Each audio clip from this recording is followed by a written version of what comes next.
আসসালামু আলাইকুম। আজকে আমরা শিখব এই ছবিতে কতগুলি ত্রিভুজ রয়েছে, তারপরে শিখব এই ছবিতে কতগুলি ত্রিভুজ রয়েছে। ওকে, মোট কতগুলি ত্রিভুজ আছে সেটা বের করার পদ্ধতি আমি দেখাচ্ছি। প্রথমে কি করবে যে এক কাউন্ট করবে, 1 2 3 4। ওকে, যে সংখ্যাটা পেলে 4, 4কে 2 দিয়ে গুণ করে দেবো। 4কে 2 দিয়ে গুণ করলে কত হবে? 8। ওকে, তাহলে এই ছবিতে মোট কতগুলি ত্রিভুজ আছে সেটা হচ্ছে 8খানা।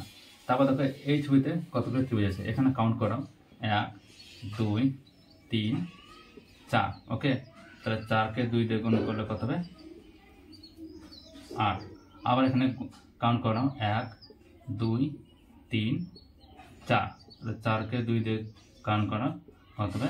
8। তাহলে 8 আর 8কে যোগ করলে কত হবে? 16। ওকে, তারপর দেখো এই দুটা বক্সে দুটা পয়েন্ট রয়েছে। ওকে, তাহলে এখান থেকে একটা আমি ত্রিভুজ পাবো, আবার এখান থেকে আমি একটা ত্রিভুজ পাচ্ছি। দুটো ত্রিভুজ, তার জন্য 2 যোগ মোট কতগুলি হবে?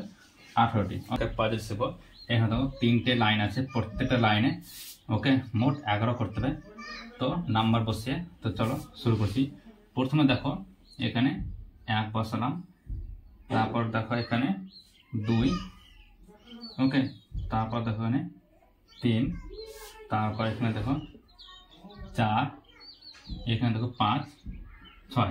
এবার দেখো প্রত্যেকটা লাইনের টোটাল কত হবে? মোট 11। 6 1 7 আর 4 11, 4 5 9 আর 2 11, 6 3 9 আর 2 11। তাহলে এখানে দেখো একটা রিজনিং অঙ্ক এসেছি যে 1 2 3 4, এখানে অ্যান্সার বলা আছে ABCD মধ্যে কোনটা হবে। এটা থেকে এটা হয়েছে। ওকে, এটা থেকে এটা হয়েছে, এটা থেকে জিজ্ঞাসার জন্য অর্থাৎ ABCD মধ্যে কোনটা হবে সেটা তোমাকে বের করতে হবে। তো ভালো করে ফলো করো এখানে যে এই যে ভি রয়েছে উল্টা ভি, ঠিক আছে, এটাকে কি করেছে? সোজা ভি করেছে। অর্থাৎ এটাকে কি করেছে? এটা থেকে এটা তৈরি করার সময় কি করেছে? সোজা ভি করেছে। তো এটাকে আমি কি করব? উল্টে দেবো। তো উল্টানো কিরকম হবে? দেখো উল্টা যদি হয় তো উল্টালে কিন্তু এরকম টাইপের আসবে, এরকম টাইপের আসবে। তো দেখো এই দুটো মিল খাচ্ছে, তার জন্য এ অপশান আর ডি অপশান কিন্তু হবে না, কারণ এটাকে উল্টালে এরকম সাইজ আসছে। এবার দেখো এটা থেকে কি হয়েছে? একটা বাড়তি হয়েছে, একটা দাগ বাড়তি হয়েছে। তো এটা থেকে একটা দাগ বাড়তি করার সময় কি হবে? দেখো একটা দাগ বাড়তি হবে, তাহলে এখানে কটা দাগ আছে? 1 2 3, এখানে দুটো, তাহলে একটা থেকে দুটো দাগ হবে। তাহলে এই দুটো দাগ, তার মানে অবশ্যই বি হবে না, তাহলে রাইট অ্যান্সার সি হবে। ওকে,